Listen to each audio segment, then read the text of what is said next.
వీరుడు కోసం ప్రకృతి పురుడు పోసుకుంటున్న సమయం. గోల్కొండ నుండి 8వ వాడు బయలుదేరాడు. వాడు ప్రాణాలతో ఢిల్లీ చేరుకోకూడదు.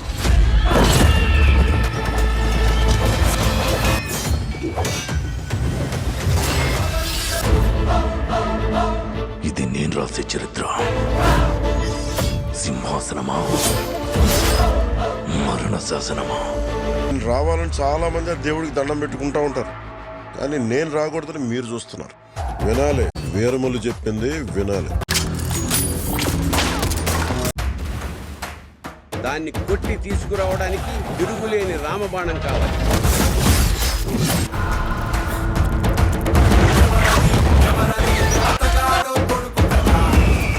ఇప్పటిదాకా మేకల్ని తినే పులిని చూస్తుంటారు, ఇప్పుడు పులుల్ని వేటాడే బెబ్బుల్ని చూస్తారు.